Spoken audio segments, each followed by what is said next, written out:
think I'm going to talk a little bit about overwinter setup for bees in Pennsylvania today.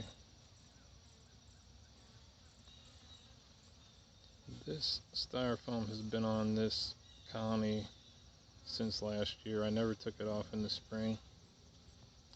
The gaping hole at the top was not that big over winter last year. It was probably half of that. I didn't cut that, the bees did that. They also did the back there too. Let's see what's on the other side, because I don't even know. The other side they didn't mess with. Which is funny because the wind actually blows from the way you're looking from left to right. So it doesn't blow the other way.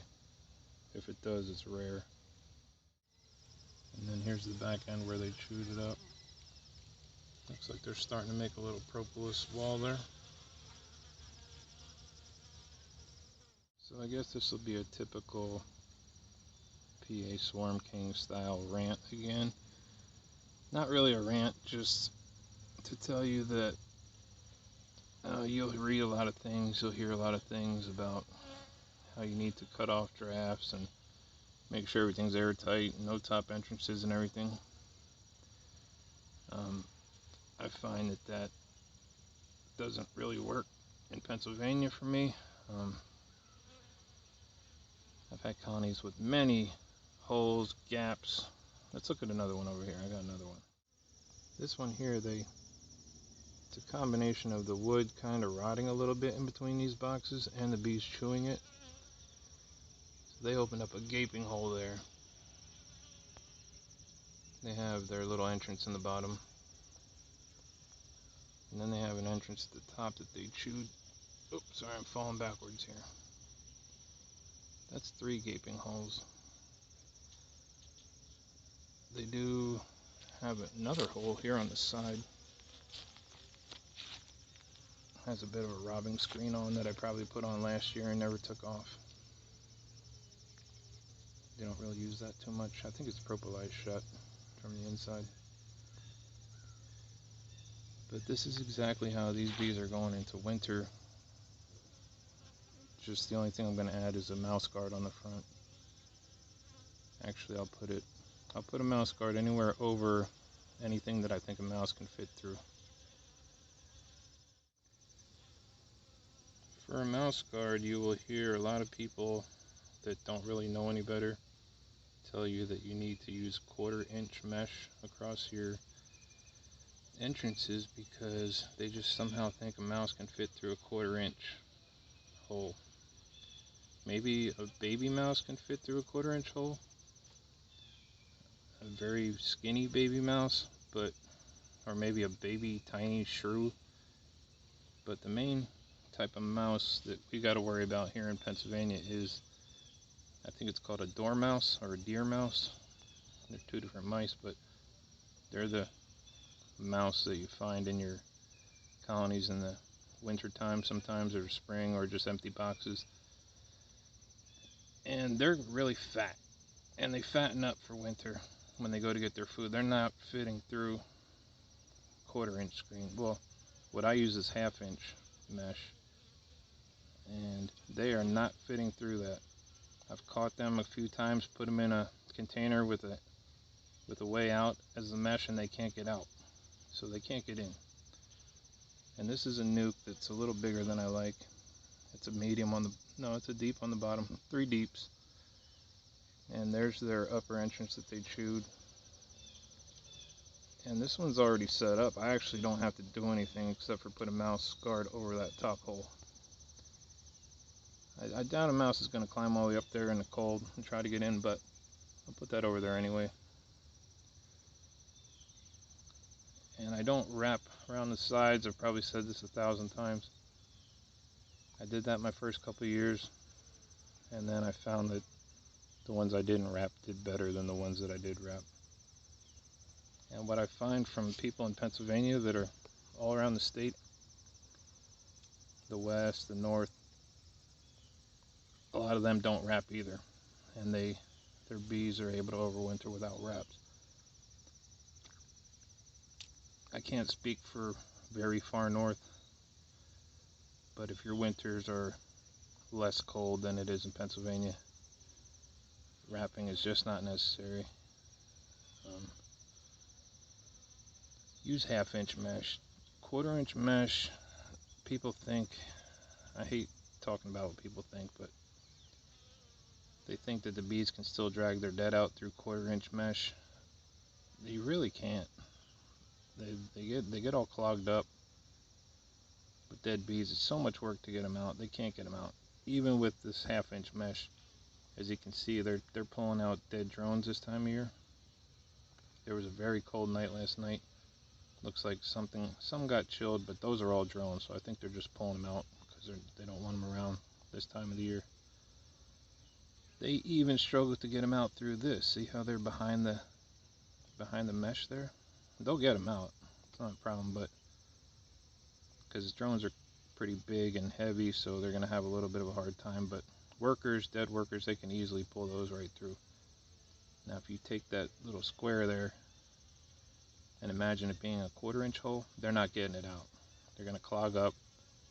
Your bees ain't going to be able to get out when they need to. You're going to have issues.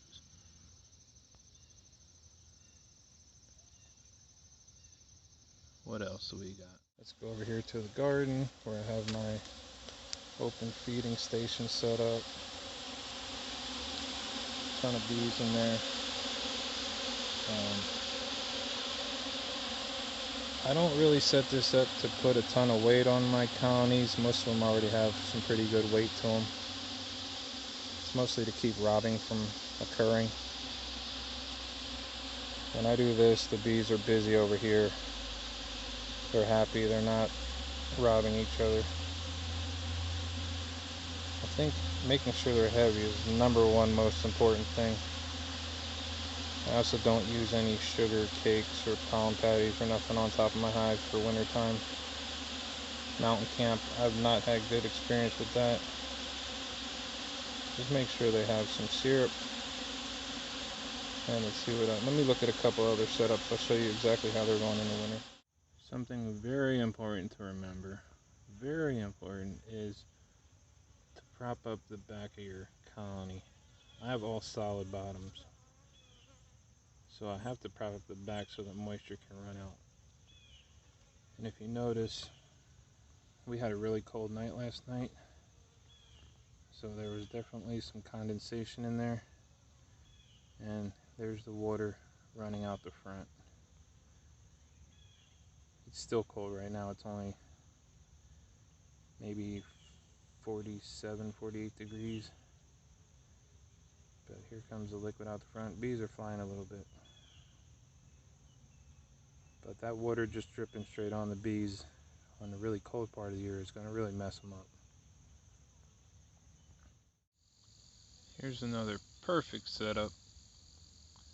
I don't even have to do anything to this except for maybe put a mouse guard on the front, on the bottom.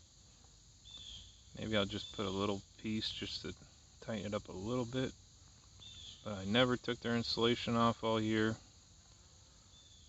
This colony swarmed like 5 times, so I didn't really have to split them.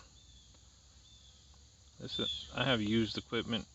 I used bottom board there. It's a screen bottom board, which I never ever would buy or use on purpose. But it was all I had, I guess, at the time I set them up. So I have a board underneath there to close off that whole thing. Still has a screen, but at least the stuff can fall out and tumble out the front, or any moisture can fall out and run out the front. They're leaned up in the back. Oh, and there's a tag on the front telling me who it is, which reminds me, I want to go around and put tags on everyone that I know where they're from to keep their genetic line, keep track of it. A lot of them are just ones I came home from work and found hanging in my tree, so I don't know exactly who they are. They'll just be marked random yard swarms. So there's my perfect setup for a nuke. There's a deep and a medium, and they do great like this, no wrap, heavy. I actually had to dump these buckets out because the syrup got cold overnight. So all these bees are drinking up cold syrup, and they couldn't fly, and it was causing a bunch to drown. So there's another lesson. Do not put out enough syrup that the bees don't finish it before a cold night, or you're going to have a ton of bees trying to kill themselves in the morning. Yeah, it was my mistake there. That was dumb, but most of them are crawling out now. They're warming up. They're flying back. The rest of the bees will come clean this mess up. I dumped the bucket out, dumped the other one over, and I put the other bucket over here behind me. Yeah, they're crawling everywhere, and they'll get back where they gotta go. But to recap, don't leave cold syrup out overnight. So then to close this video out, I'll quickly show the colony that I'm not doing a damn thing to, except for putting a board across the top. This is my barrel colony. Where I originally removed them from, they were under like a carport, so they never did get rained on. And that barrel's been sitting there for 30 years. So I don't know if there's any way for water to leak in the top, so that's why I have the board on top. And this is a thick barrel, it's very heavy, very old. And these bees are gonna, look at these two daddy long legs fighting over here. I'm gonna let them just rock till the springtime. Let them spit me out a dozen swarms that I'll catch. And this might be my favorite one right now. Every time I catch some bees, they're like my favorite one for a while. Up there we got a lanternfly walking around.